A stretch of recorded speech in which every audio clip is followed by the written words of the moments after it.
murakoze mbaje kubashimira cyane kubera ko uyu mwanya kugira mbaganize ku bitabo nandika nuko natangiye kwandika. Amazina yanjye rero nkuko mumaze kubivuga ni iJambo Muhirwa, nkaba mu gihugu cya Canada, mfite umufasha n'abana 3. Uko natangiye kwandika byaturutse ku gakiza nahawe, ariko biturutse ku bitabo munze gusoma cyane muri ibyo hakaba harimo igitabo cya Bibiliya. Bibiliya ari igitabo munze gusoma cyane umunsi ku munsi. Nkibona agakiza nibwo natangiye kwisangamo impano zo gukunda gusoma no kwandika, kuko mbere ntabwo najyaga nsoma ibitabo. Nuko rero nabonye ko gusoma Bibiliya harimo ubwenge budasanzwe kubw'umwuka w'Imana ugenda gutera imbaraga zo gukunda gusoma no kwandika ibitabo.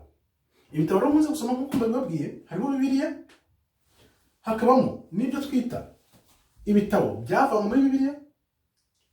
Ku mpamvu byavanyemo tukaba twayigira ko nyuma, ari ibyo bitabo munze gusoma harimo nk'igitabo cya Enoke, Apokalifa, Asha n'ibindi byinshi bagiye bavana muri Bibiliya uko imyaka yagiye itambuka.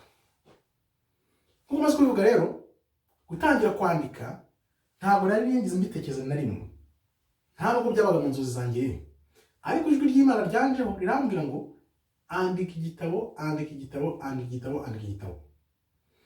Nuko rero naje kumva iryo jwi ntangira kwandika icyo gitabo, tukaba tuza kukigarukaho mu kanya. Noneho kimbera umuyoboro wo gutangira kwandika kugeza ubu, kuva muri 2014 nkaba maze kwandika ibitabo 6 nk'uko ndibusangize mu kanya.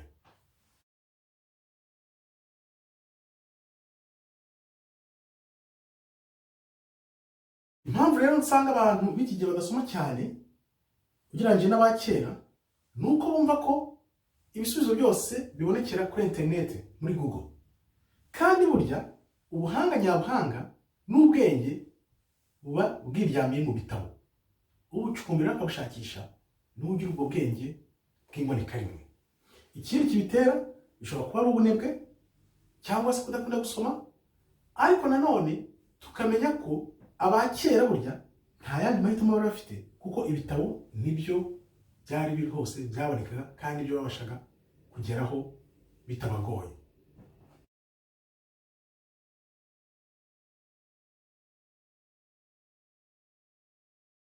Iki ni ikibazo cyiza cyane. Uragira uti ese nemera ko Bibiliya ari igitabo kimwe cyangwa se ari uruhererekane rw'ibitabo byinshi? Iki ni ikibazo cyane cyiza gituma n'abandi baboneraho igisubizo kinogeye. Mbere mu myaka ya kera, nyuma gato y'ivuka rya Kristo cyangwa se na mbere, abantu bari bafite ibitabo byinshi binyuranye basomagamo ijambo ry'Imana. Uko byaje guhinduka rero ngo bijye mu gitabo kimwe, ni inama yabereye Nasiya ikozwe n'ubita Constantine mu mwaka wa 325. Nuko baje gufata bya bitabo byose abantu bari basanzwe basoma, bahitamo ibijya muri Bibiliya n'ibitagomba kujyamo. Urumva ko abantu bari icyo gihe muri iyo myaka ya kera bari bazi iryo jambo ry'Imana ry'umwimerere, bari bakuyeho babategeka ibyo bagomba gusoma n'ibyo batagomba gusoma.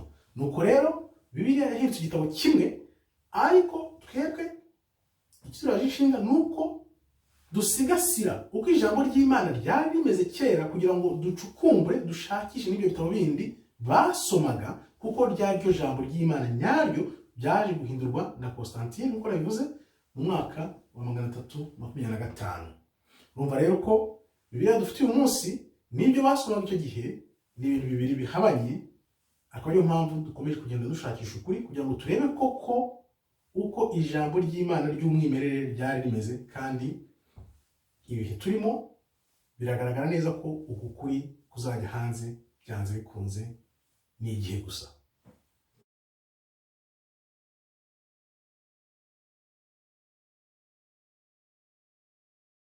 Uragira uti kuki mfatira urugero kuri Miles Monroe nk'umuntu nkurikira cyangwa nkurikiza inyigisho ze cyangwa iyo nigisha?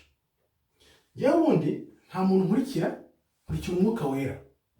Kuba rero Miles Monroe namufata nk'umuntu mbona umuntu yafatiraho urugero, nuko mu rugendo rwanjye naje guhura nawe n'inyigisho ze, mbona ukuntu yigisha, nkavuga ni icyama kwigisha nkawe ataravuga ngo icyama kumera nkawe. Kamere nuko umuntu yigisha ijambo rikumvikana, ushobora kwigisha ibintu biteye ukwabyo, n'undi akigisha biteye ukwabyo, ari mukabyigisha neza, noneho bwa butumwa burimo n'uwo mukorera bukaba ari bwo butuma umuntu ahitamo nimba awukurikira cyangwa atawukurikira. Icyemeza rero ko ashobora kuba atarakorerwa umwijima ni iki? Ni ukuntu abantu bariya bagenda bapfa impfu zitunguranye zidasobanutse. Ukumva ngo indege ngo yahanutse, ukumva ngo byarangiye kandi umuntu yari muzima akomeye nta kibazo afite. Ibi rero ntabwo bivugira kuri Imana gusa, kuko hari n'urundi rugero dufite rufatika rw'umuntu witwa Stephen Darby washyira ukuri hanze, ukuri gukakaye cyane. Twagiye twumva ngo yabuze umwuka, ngo yapfuye kandi yari umuntu ukomeye mu buryo bw'umubiri, nta kibazo afite, nta kibazo cy'uburwayi na kimwe, ukumva umuntu ngo arakeye ngaragiye. Ibyo rero bituma uvuga ahubwo uti aba bantu ibintu bavuga n'imyigishirize yabo ni ukuri, kuko ukuntu batuvuyemo igitaraganya, nta ndwara bari bafite, nta kibazo bari bafite, ni ukuvuga ngo ibyo bavugaga ni ukuri. Nawe ugahita ushyiraho akadomo kavuga uti reka nkomeze ncukumbure ndebe aho ukuri bakuvomaga, nanjye ngere noneho nigisha nkurikije imyigishirize yabo, kuko mbona bari abigisha beza. Nicyo rero gituma tubafata nk'urugero, kugira ngo natwe turebe ko twatera ikirenge mu cyabo, ariko noneho no kwigengesera, kuko tuba tuzi ibyo bagiye bazira.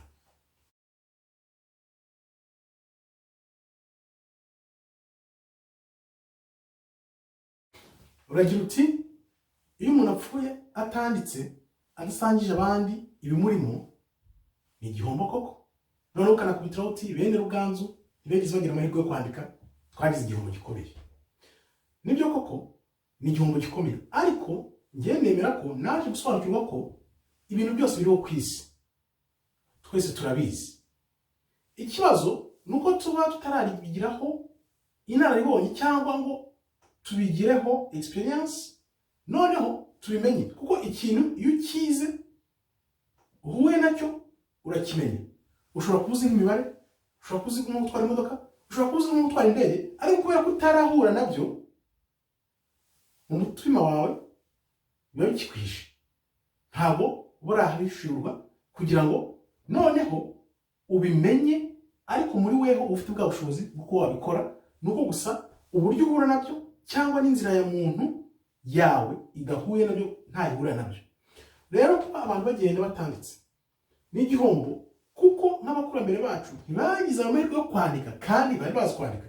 Iyo umwana avutse ugatangira kumuha itushe, ukamuha ikaramu cyangwa kreyo, aratangira akandika akavuga. Ni ukuvuga ngo n'umuntu wese agize amahirwe yo kumenya gusoma no kwandika, bari kwandika. Kugenda rero batanditse ubuzima banyuzemo, cyane cyane nk'abatubanjirije, kuko ibyo bya Ruganzu uri kuvuga, nuko ibyo bari bakagombye kumenya ngo bandike cyangwa badusangize mu buzima bwabo bwa kera banyuzemo. Ubu ngubu ingorane tugira nuko ahubwo twahuye n'iyozabwonko y'abazungu, akaba ari tugenderaho ibyacu byabo banyuzemo icyo gihe, bikaba ntaho wapfa kubibona ubuzima ku buzima, nk'uko ibindi bihugu byose bifite amateka arambye azwi. Urumva rero ko ari igihombo, abo bose bagiye, urumva ubwo bwenge bwose bwagiye. Ni ukuvuga ngo Imana yaraboherezaga ngo baze batwungure ubwenge, babeho neza, ariko bakagenda bishwe cyangwa se bakuze imburagihe, bakagenda batazi gusoma no kwandika, nta kintu na kimwe basize inyuma. Urumva rero ko nk'uko babivugaga ni igihombo gikomeye, ariko ubu ngubu Imana igiye kwigaragaza, yongera izamura Afurika n'u Rwanda, tugiye kongera tugire ububyutse, abantu bandike, bahanure, ubundi Afurika yongera izamuke, yongera isubirane icyubahiro yahoranye. Nibyo ureba amahanga n'abanyamahanga bose bari kurwana nabyo ubu ngubu, kandi nzi ko igihe gisigaye kugira ngo Afurika yongere igobotore abakoloni no mu bukoloni bw'umutwe cyane cyane, igihe gito cyane, ubundi amahanga agatangara.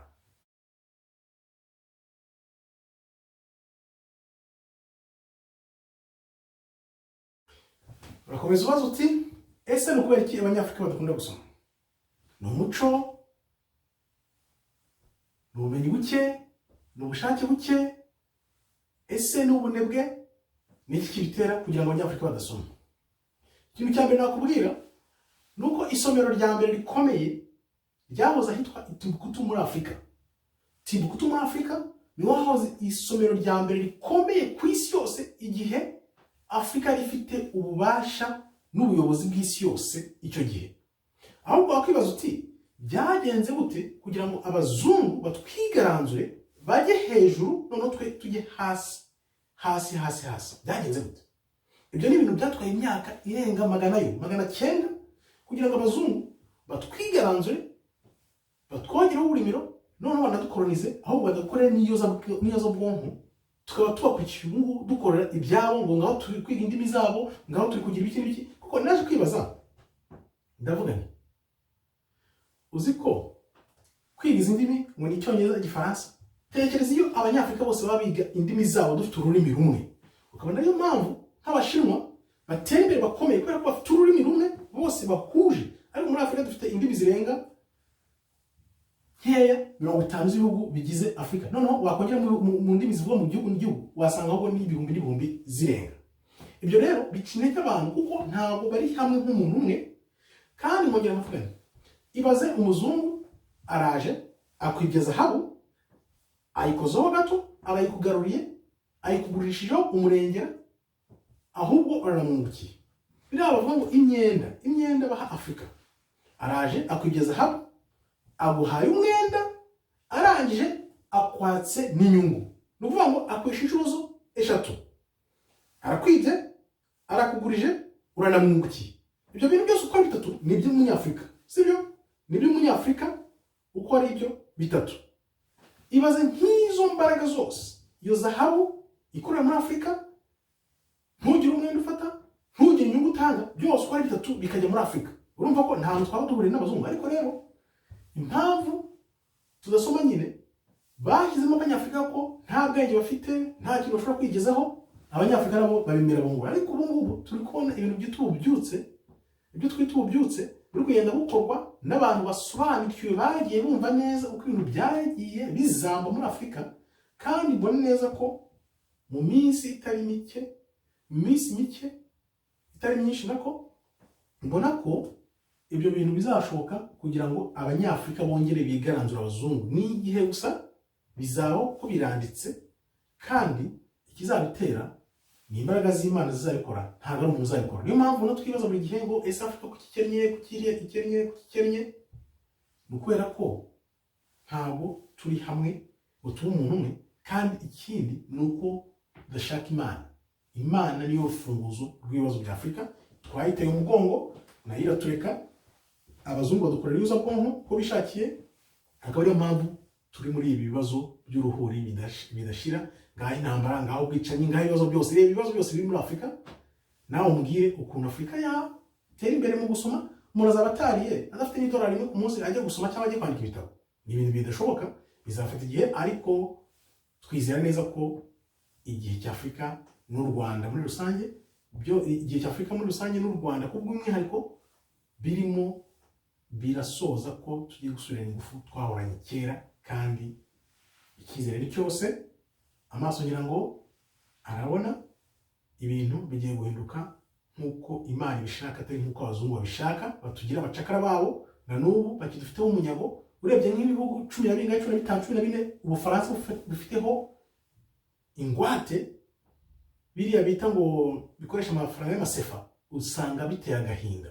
Ni gute ibihugu 14 biyoborwa n'agahugu kamwe, amafaranga yose agakorerwa hariya mu Bufaransa bakajyana muri iyo bihugu? Urumva ko ubwo n'ubucakara bugikomeje. Ariko abantu batangiye kuvuga bati birahagije, enough is enough. Kandi tuzi neza ko bizasoza kuko abantu bose bamaze kumenya ububi bw'ibyo bakorerwa. Ntawo ari bishya rero, twizere gusa, dutegereze, dukomeze tubikangurira abantu kugira babimenye, babyumve, uko tugenda tumenya ukuri gahoro gahoro. Ukuri kuzatubatura kutubohore ingoyi ya Sekibi.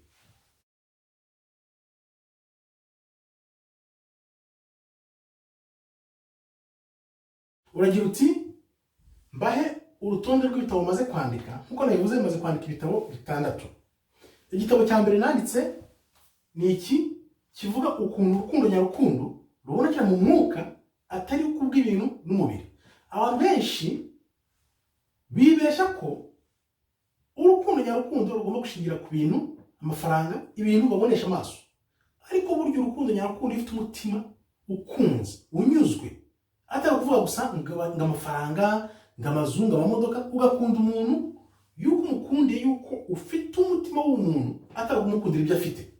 Ko ibyo umuntu afite uyu munsi bishobora kugenda bigashira, ni ukuvuga ngo niba wamukundiye ibyo afite nawe nibishira uzagenda. Ariko niba umuntu wamukundiye ko wamukunze, urwo rukundo ruzarama.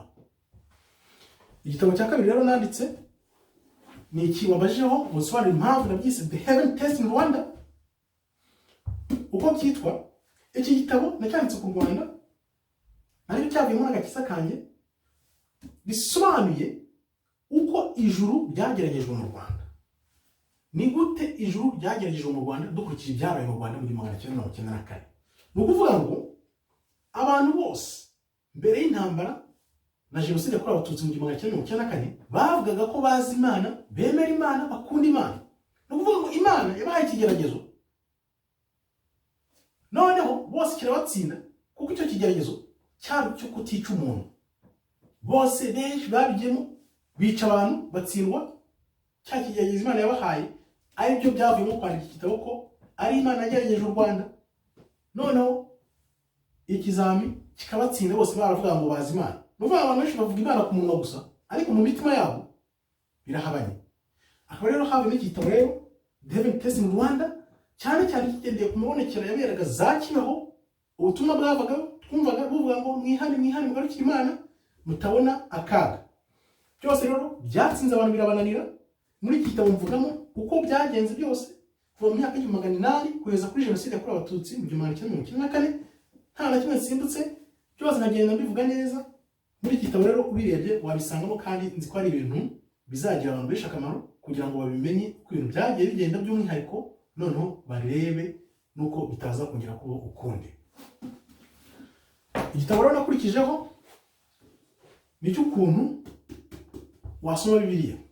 Usoma Bibiliya mu buryo bwiza, ukayisoma uvuye ku itangiriro kugera ku mpera yayo, umurongo ku murongo, urupapuro ku rupapuro, ukayisoma ukayumva, cyane cyane ukayisoma uyishyizeho umutima wawe wose n'imbaraga zawe zose n'ubwenge bwawe bwose, ukagenda usoma ijambo ryose uko rimeze kugira ngo uryumve neza, nta na hamwe uvangiwe, kandi bigufashe kumva ijambo uko ugomba kuryumva, nta na kimwe ukuyemo cyangwa nta kindi wongeyeho. Igitabo rero nakurikijeho gisekeje ni iki ngiki, aho nagereraganya Kenya na Ukraine. Kenya na Ukraine, iki ni igitabo gikubiyemo uko ibibazo byo muri Kenya byagenze n'ibibazo byo muri Ukraine uko byatangiye, akaba ari byo birimo ibibazo turi kubona uyu munsi Ukraine ifitanye intambara n'Uburusiya. Iki gitabo natangiye kucyandika muri 2010 gishyiraho, ariko naho bigeze 2020 ijwi ry'Imana rigatukomeza rimbwira riti gikuramo igitabo, kuko Imana yabizi ko biriya bibazo bigiye kuba. Ariko nge ntaho nari mbizi, ariko ibibazo by'Uburusiya na Ukraine bikaba muri iki gitabo, uko byatangiye, uko agace ko muri Ukraine kavuga ikirusiya,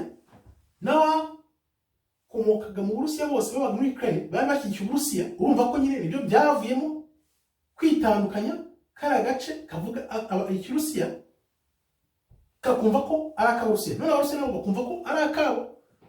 Amerika ije kubyinjiramo sasa, nibyo byatumye Uburusiya buteza iriya ntambara. Iki gitabo rero kikagufasha kumva neza uko ibibazo byatangiye, kandi kikaba nagihamya ko Imana iguhaye ibintu kabikoreza imbere igihe, ikakubwira ati bikora byandike mu gitabo, ntugomba kuzuyaza. Nazuyaje n'imyaka ariko ngeze aho ndabyumva bikoramo igitabo. Ibi bikaba byagufasha kumva uko ibibazo muri Afurika, iyo tugize ibibazo by'amoko, abantu bihutira mu kwicana, ariko muri Ukraine icyo gihe ntabwo bicanye mu bapfe nk'uko muri Afurika bapfa cyane cyane nko muri Kenya. Ikintu gitangaje cyaje kuntangaza nuko ibi bibazo byabaye muri Kenya no muri Ukraine byose byamaze igihe kingana amezi 3 n'umunsi umwe. Nkibaza se ibi bintu biba byateguwe, biba byapanzwe? Birumvikana ko ari ibintu biba byateguwe, byapanzwe nande, kubera iki, bigamije iki? Katubire rero, ariko bisobanurwa n'izi ntambara tubona. Nimubona nabo byanditse muri 2010, 2020 nkagisora, 2022 iriya ntambara ikaba, ni ukuvuga ngo ibi ni ibibazo biba byarapanzwe n'abamatsi bihugu bafite imigambi bagambiriye kugeraho. Igitabo rero nakurikijeho ni iki ngiki cy'ibitekerezo 1000 bishobora kugusubizamo ubugingo. Ni ukuvuga ngo umunsi ku munsi Imana iduha ubutumwa. Ubwo butumwa ko tubwakira nibyo bidufasha mu buzima bwacu. Nge rero ibyo nakiraga byose kuva nabona agakiza nabyandikaga hasi, nkabyandika, nyuma ijwi riza kumbwira ngo koramo igitabo. Ni ukuvuga ngo muri iki gitabo ahantu hose warambura ukahasoma wasangamo ijambo rikubwira ngo komera, ntugire ubwoba, ijambo rikuzamo ubugingo. Reka ngusubire nkangaha.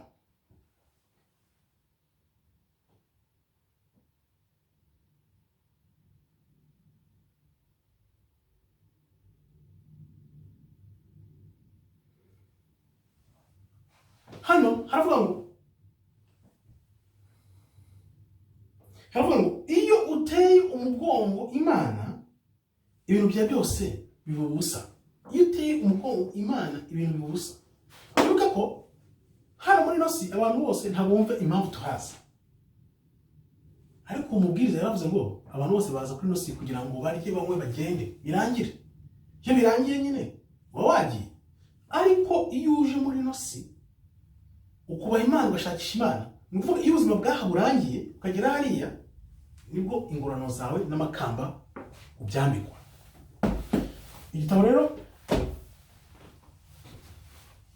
rero mperuka kwandika cya nyuma ni iki ngiki, kuba ntatewe ipfunwe no kuba mfite agakiza. Aha ngaha mvuga ku myumvire y'agakiza nyagakiza, igisobanuro cyo kubona agakiza ukakakira ugafata Kristo umwami wawe n'umukiza ntibigutere ipfunwe. Ni ukuvuga ngo abantu benshi bumva ko gukizwa ari amaburakindi, ariko kugira ngo ukizwe Imana iguha agakiza iba yakweretse ikaguha ubutumwa, noneho weho ryajwi rikakubwira ukumva cyangwa ntiwumve, ugahitamo ugakurikira Imana cyangwa ntuyikurikire. Aha rero muri iki gitabo mvugamo ibyiza byo kwakira agakiza no kumenya uwo uri we, atari ku mubiri gusa, ku mwuka, kugira ngo umenye ijambo ry'Imana, icy'Imana yakuvuzeho, nuko ubuzima tubona bw'umubiri ahubwo ubuzima ari umwuka kandi ubuzima buri mu ijambo ry'Imana. Ni ukuvuga ngo umubiri wacu bitugenda uzavaho, kuko weho umuntu nyamuntu uri imbere mu mubiri, ntabwo uri umubiri. Nk'uko abantu benshi babyibeshye. Iyo umaze kwakira agakiza rero ukamenya ibyiza by'agakiza, ni gukomera ku Mana kuvuga ati ntabwo ndekura. Aha rero nkabashishikariza abantu nk'uburyo bwo kubwira abantu mukizwe, kizwa umenye uwo uri we, umenye impamvu uri hano, kandi bizakugira akamaro yaba muri ubu buzima cyangwa na nyuma y'ubuzima.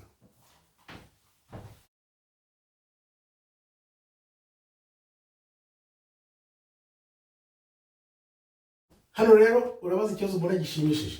Uragira uti kubona umubare 16 ntaho waba uhuye na 6.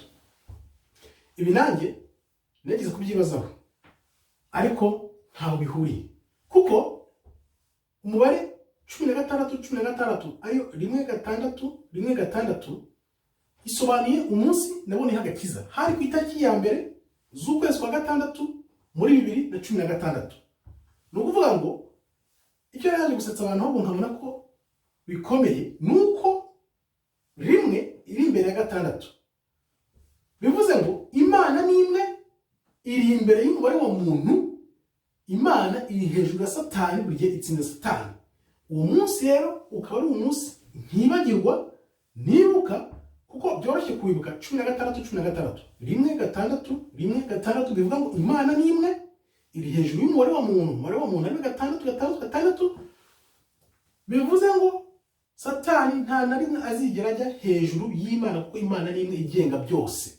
Bikaba rero nta ihuriye na 6 nubwo irimo 6, ariko bivuze ngo ni umunsi nahereweho agakiza, nabonye agakiza, ndavuga nti ngomba kuzirikana, sinzabibagirwe, biba amahire, biba ku itariki ya mbere z'ukwa 6 muri 2016. Nuko rero nawise 16. Urumva ko nta hantu bihuriye na 666. nk'iyo bavuga mu byahishuwe ari wo mubare wa muntu ntaho bihuriye.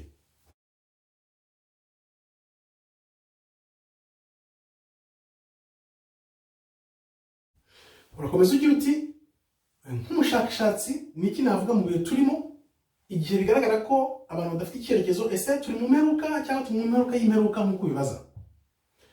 Mbere yo gusubiza ikibazo uko njye mbibona, nakubwira nti iyi si irimo ibice bitatu. Harimo abantu bakibereye mu munyenga w'ubuzima bwa kera muri za 970 80. Hakaba harimo abantu bashaka gukora isi yabo nshya ayo nita isi mashini muntu.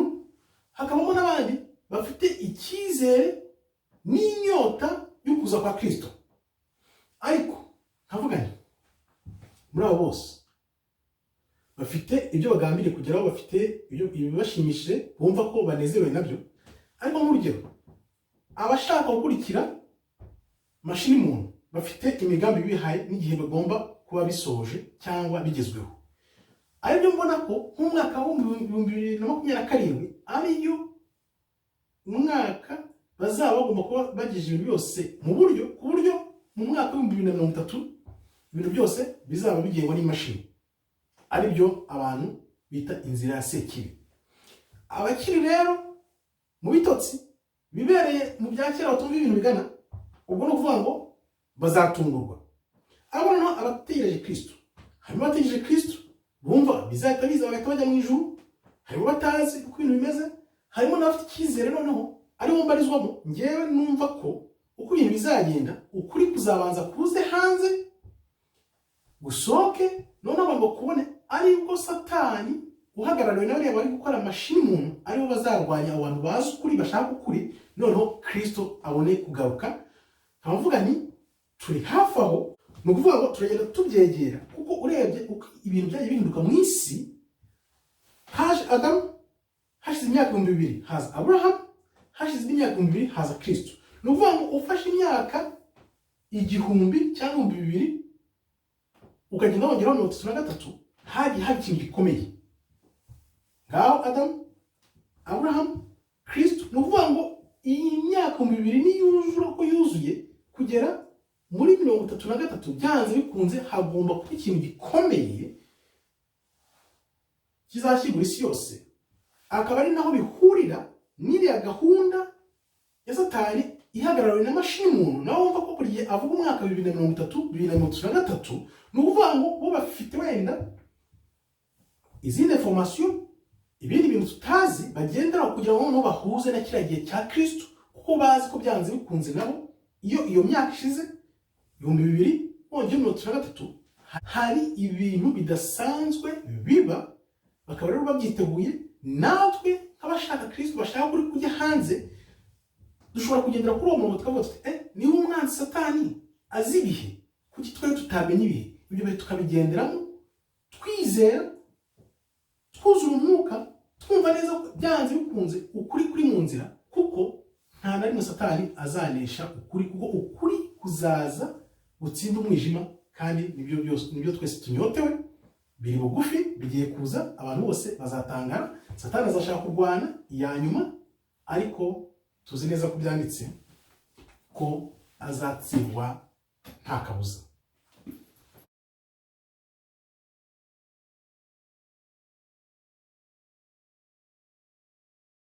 Uragira uti nube unaribonye umuntu usoma igitabo cyanjye icyo cyose yavanamo, ese biragurishwa, bitangirwa ubuntu, nihe umuntu yabisanga? Ikintu cya mbere nifuza ku muntu uzasoma ibitabo byanjye wari wese, nuko yavanamo gukunda Imana n'umutima wose, akayizirikaho paka imuhaye agakiza kadacagase, ikamuha agakiza kadacagase. Kuko umuntu wese ibitabo byanjye bizagera mu biganza bye. Mwifuriza gukunda Imana n'umutima wose, kugira ngo Imana nawe imuhindure, imwiyereke, kuko nabonye ko Imana ndakumenya. Abantu nabo rero bifuza ko bamenye uko kw'Imana. Handi rero kubitangira ubuntu, amakopi amwe namwe banyafite ntangira ubuntu, ariko ku bantu bari kure birahenda, kuko usanga bitwaye nk'inshuro 2 by'igiciro igitabo kigura.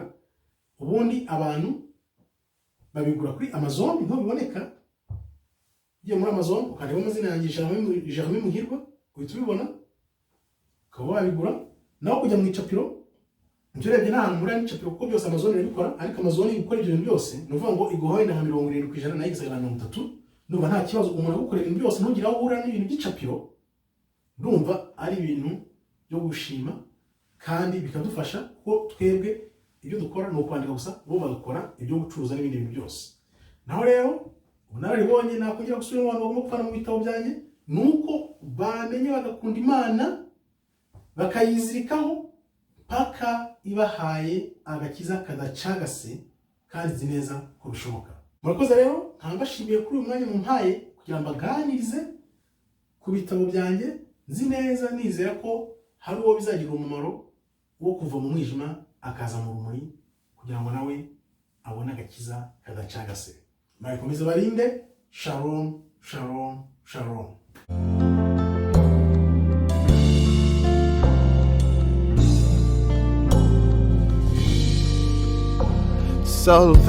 Salvation is my best gift ever.